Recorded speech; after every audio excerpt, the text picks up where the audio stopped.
You know the names everyone knows, the Beatles, the Stones, Led Zeppelin, but there was a whole other tier of bands that filled the radio, sold out venues, and meant everything to a generation. Bands that somehow got left behind when the history books got written. If you were there, you remember them. If you weren't, you probably don't. Here are 7 bands only true baby boomers will remember. Number 7, Badfinger.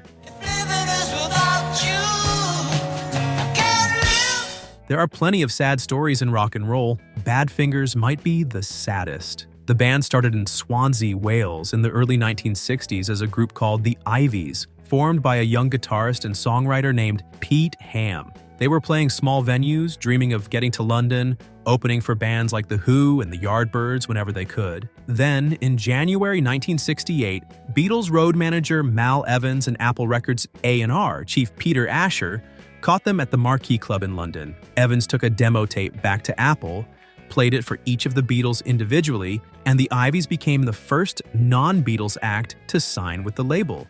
You want it anytime, I can give it. The name Badfinger came from a working title the Beatles had used during the Sgt. Pepper sessions. The song, With a Little Help from My Friends, had been workshopped under the title Badfinger Boogie. Because John Lennon had been playing the demo with an injured hand, the new name stuck. From 1970 to 1972, Badfinger put together one of the most impressive runs in early 70s rock. Come and Get It, written and produced by Paul McCartney, was their breakthrough. Then came No Matter What, Day After Day, and Baby Blue in quick succession, 4 consecutive worldwide hits. George Harrison brought them in to play on his landmark solo album, All Things Must Pass, in 1970. John Lennon called on Pete Ham for his Imagine sessions. The band was, for a few years, absolutely everywhere. Poco wrote one of the most recorded songs in pop history. Pete Ham and bassist Tom Evans wrote Without You for the band's 1970 album No Dice. It didn't make much noise in Badfinger's version. Then Harry Nilsson covered it in 1971,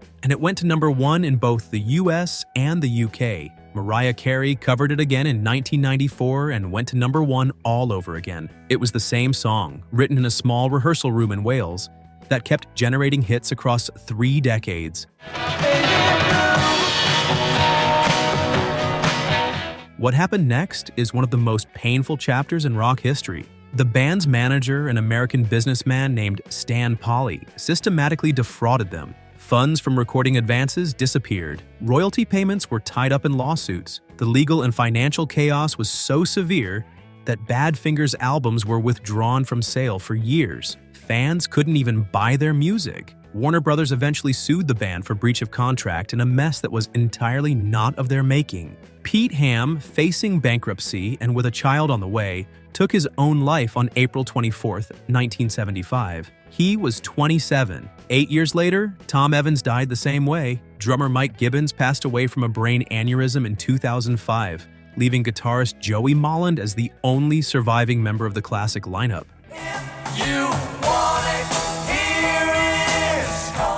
There is something deeply wrong about a band of that caliber being remembered primarily through other people's recordings. Without You alone, in its various covered versions, has generated hundreds of millions of plays across decades. The men who wrote it in a rehearsal room in Wales never saw the money that should have come from it. The publishing royalties were tied up in legal disputes for years after Ham's death. A generation of baby boomers who grew up with those 4 hits in heavy rotation on AM radio remembers Badfinger clearly. For a lot of younger listeners, the band doesn't exist, except as the uncredited writers of a song someone else made famous. That gap says everything about how music history gets told, and what it tends to leave out. Number 6, Grand Funk Railroad. If you were around in the early 1970s and you listened to rock music at all, you heard Grand Funk Railroad constantly. They were inescapable, they were massive, and they were almost universally despised by critics, which in retrospect says a lot more about the critics than about the band. Grand Funk Railroad formed in Flint, Michigan in 1969, built around 3 core members: guitarist and vocalist Mark Farner, drummer Don Brewer, and bassist Mel Shacker. Their music was heavy, loud, straightforward rock and roll, the kind of thing that filled arenas because real people actually wanted to hear it. regardless of what Rolling Stone magazine had to say about it. And Rolling Stone had a lot to say. Critics in the early 70s treated Grand Funk Railroad as a cultural embarrassment, a crass, lowest common denominator band that proved mainstream audiences had no taste. The band, meanwhile, was releasing one gold and platinum album after another and packing venues that other acts could only dream of. In 1971, Grand Funk sold out Shea Stadium. Not just sold it out, they sold it out in 72 hours, faster than the Beatles had done it for their famous 1965 show. Mark Farner flew over the crowd in a helicopter before the show. There were 60,000 people below him. That is not a band without talent. That is a band that somehow never got the credit it was due. In 1973, working with producer Todd Rundgren, they made a deliberate strategic shift. Rundgren pushed them toward tighter, more radio-friendly songwriting. The result was We're an American Band, written by Don Brewer, which went to #1 on the Billboard Hot 100 in September 1973. It was one of the definitive rock singles of the decade, a direct, anthemic, completely unpretentious statement about what it meant to be a working rock band in America. The same year, they covered Little Eva's 1962 hit The Loco Motion, turned it into a massive hard rock track, and sent that to #1 as well. By 1976, they had broken up and the cultural moment had shifted to punk and disco. The critical rehabilitation never really came. Grand Funk Railroad is still not in the Rock and Roll Hall of Fame, which is either an oversight or evidence that institutional rock history has a complicated relationship with bands that were beloved by ordinary people but ignored by tastemakers. Baby boomers who saw them live or grew up with their records know exactly how good they were. Ask a millennial the name Grand Funk Railroad, and you'll likely get a polite blank stare, unless they've seen that Simpsons episode, in which case they know Homer Simpson's very specific opinion on the subject. There's also the question of what happens to bands that are genuinely popular but critically dismissed during their peak years. Grand Funk Railroad never got the retrospective reevaluation that rescued the reputations of other commercially successful 70s acts. Their records don't show up on best of the decade lists. Their influence on American hard rock, specifically the arena rock sound that dominated from the mid-70s onward, goes largely unacknowledged. They sold out Shea Stadium faster than the Beatles, and still can't get into the Rock and Roll Hall of Fame. That's not an oversight, that's a choice. And it tells you something about how the institution decides whose story gets told. Number 5. The Raspberries, Cleveland, Ohio, 1970.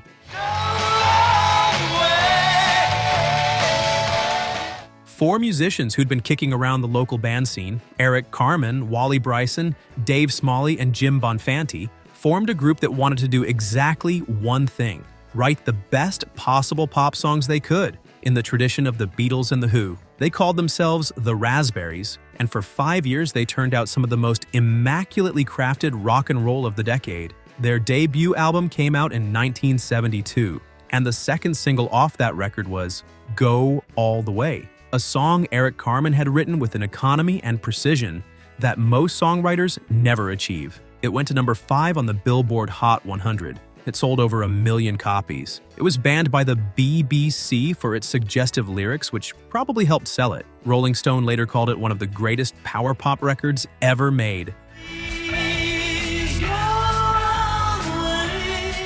Carmen was something of a musical prodigy. He'd been serious about music since childhood, had classical piano training, and brought a harmonic sophistication to 3-minute pop songs that most bands weren't bothering with. When he heard the Beach Boys' Pet sounds, he understood something about how to layer vocals and structures in a way that made radio singles feel like complete emotional experiences. The Raspberries applied that understanding to every single they released. They were also, to put it mildly, not cool in the way critics wanted bands to be cool in the early 70s. They wore matching suits. They had a clean-cut image. In a moment when rock was getting darker, heavier, and more self-consciously dangerous, the Raspberries looked like they were there to play excellent pop music and not apologize for it. That worked against them in the press.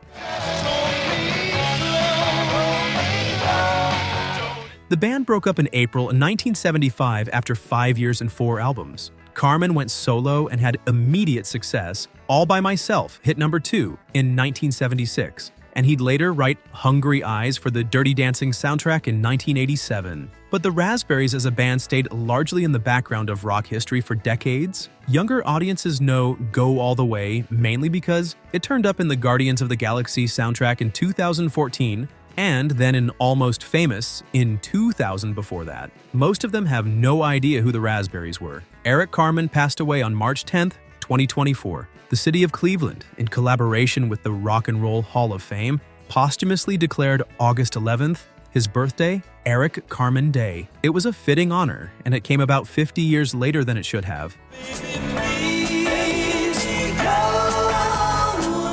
Baby boomers who were teenagers in Cleveland or anywhere else in America in the early 70s remember this band well. The sound they made, melodic, precise, emotionally direct, completely committed to the craft of the 3-minute pop song, deserved a much longer run than they got. Number 4. Mott the Hoople. By 1972, Mott the Hoople had done everything right and it still wasn't working. The band had formed in Herefordshire, England in the late 1960s, led by the wonderfully named Ian Hunter, a raspy-voiced frontman with a wild perm and a flair for writing songs that felt simultaneously personal and universal. They released 4 albums between 1969 and 1971, built up a loyal following across England, and were consistently praised by critics who could see what they were doing. None of it translated to commercial success. By early 1972, they had made the decision to break up. Then David Bowie intervened. Bowie had been a fan of the band for years. When he heard through bassist Pete Overend Watts that they were splitting, he contacted Watts immediately and made a promise. He'd write them a hit single. Within hours, he had written All the Young Dudes. He met with the band at an office on Regent Street, sat down cross-legged on the floor and played the song on acoustic guitar. Ian Hunter recalled, "He just played it on an acoustic guitar. I knew straight away it was a hit. There were chills going down my spine." Bowie produced the recording at Olympic Studios in London. When it was released in July 1972, it went to number 3 in the UK. It was the song that saved the band's career. All the Young Dudes is one of those songs that sounds like it's about everything and nothing simultaneously. Bowie later told Rolling Stone that it was connected to the Ziggy Stardust narrative, specifically to the idea introduced in 5 years that the Earth had only 5 years left. The Young Dudes were carrying that news. Whether you knew that context or not, the song hit like something important. What followed was arguably the best creative period of the band's career. The album, All the Young Dudes, and its successor, Mott, both produced with Bowie and Mick Ronson's involvement, are 2 of the finest rock records of the early 70s. In October 1973, a young band named Aerosmith opened for them on their US tour. The following year, Queen supported Mott on their UK dates. Queen's Roger Taylor later wrote that the tour directly inspired Now I'm Here, and the lyric Down in the City, Just Hoople and Me made it explicitly clear. The band went through lineup changes and eventually broke up in the mid-1970s. Ian Hunter continued as a solo artist and with a reconstituted lineup. But Mott the Hoople, as the band that existed from 1969 to 1974, remains largely unknown outside of hardcore classic rock listeners. Baby boomers who were plugged into the British rock scene in the early 70s know exactly what this band was, and they know the story of how Bowie literally kept them alive with one phone call. Number 3. The Left Banke. Sometimes a band makes 1 or 2 songs so perfectly that the songs outlive everything else, and the band itself becomes almost invisible behind them. The Left Banke is one of those bands. They were a New York group formed in 1965, built around a teenage pianist and composer named Michael Brown. The son of a music producer, Brown had grown up surrounded by professional musicianship and developed an approach to songwriting that had almost nothing to do with what his contemporaries were producing. While the rest of the mid-60s pop world was dealing in guitar-driven energy and British invasion hooks, Brown was writing songs that incorporated harpsichords, string arrangements, and Baroque counterpoint. He was 17 years old. In 1966, the Left Banke released Walk Away Renee, which rose to number 5 on the Billboard Hot 100. It was unlike almost anything else on the radio at the time. Melancholy, lush, built on a harpsichord figure that sounded like it belonged in a different century. The following year, Pretty Ballerina reached number 15. Both songs were immediately recognizable as belonging to a specific, sophisticated vision. That vision was almost entirely Michael Brown's. The problem was that the band had essentially one genius and 3 other members, and that's not a sustainable structure. Brown departed before the second album was finished. The Left Banke continued without him, released a few more singles, and by 1969, they were gone. They'd had their entire commercial existence in roughly 3 years.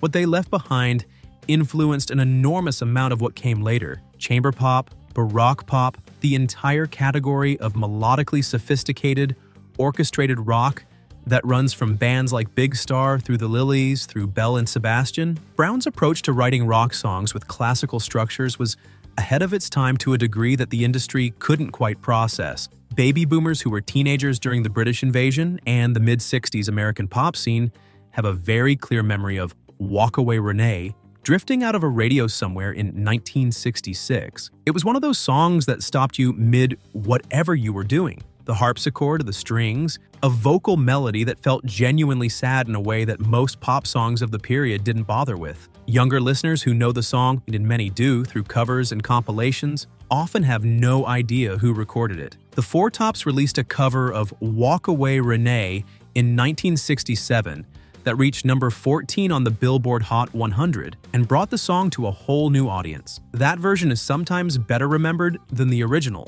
In some corners of music history, the Left Banke has been reduced to a footnote in the story of their own song, which is its own kind of elegance in a way, if you're feeling generous about it. The song outlasted the band's name, and the band was extraordinary. Number 2, Bread. Sheltered me from harm. If there is a band that the critical history of rock music has been truly unkind to, it's Bread. Los Angeles, 1968. David Gates, pianist, guitarist, multi-instrumentalist, and composer of remarkable ability, formed a band with 3 other musicians and began producing soft rock of a caliber that should have earned a great deal more lasting respect than it received. Between 1970 and 1977, Bread released a string of hits including Make It With You, Baby, I'm a Want You, Everything I Own, Guitar Man, and If. Each one a lesson in melodic construction, harmonic subtlety, and the specific emotional precision that makes a 3-minute song feel like it's saying something that needed saying.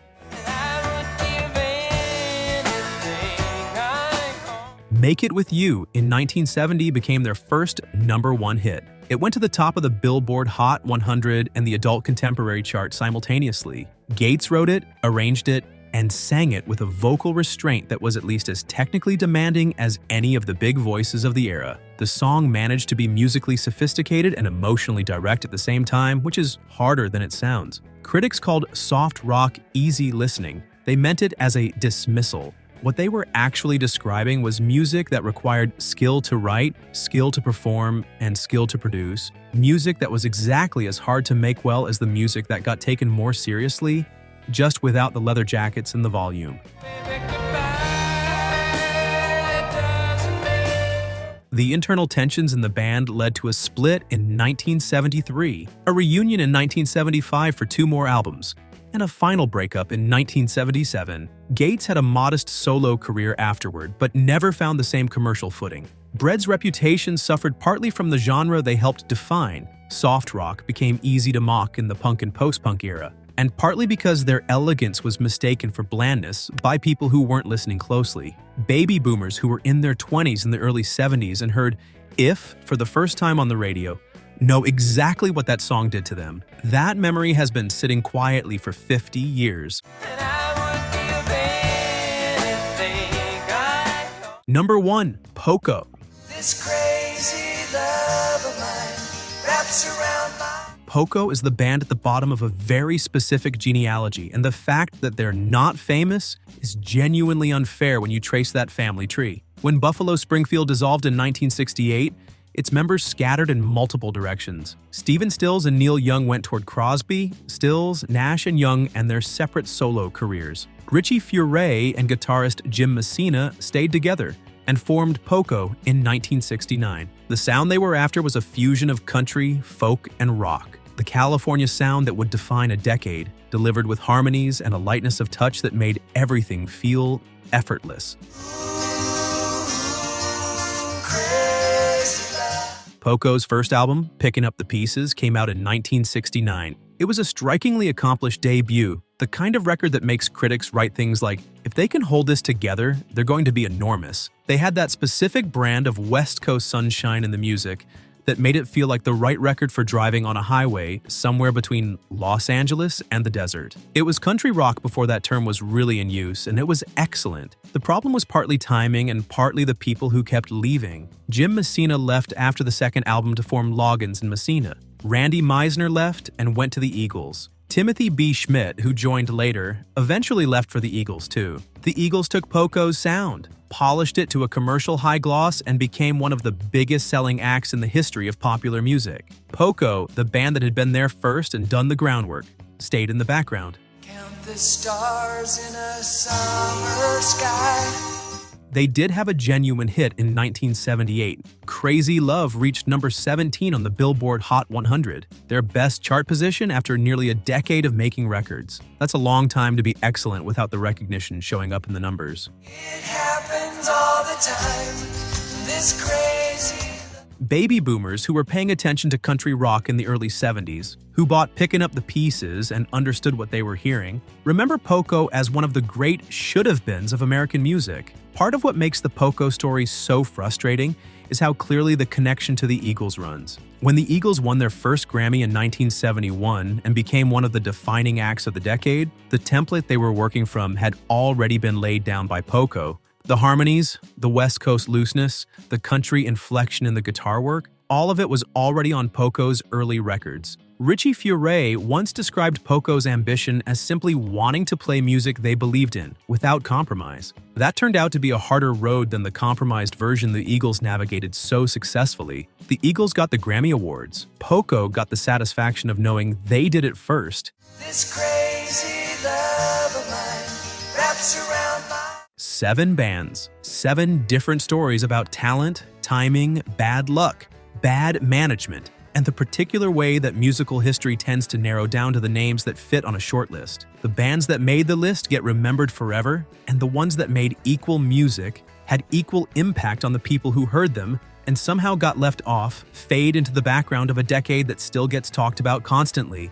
The radio was bigger than any single band back then. There was room for all of these acts, and there was an audience that loved them. The audience still remembers. It's the history books that have some catching up to do. If this brought back something, hit the like button. And subscribe if you want more deep cuts from the music that actually built the classic rock era, not just the famous parts of it.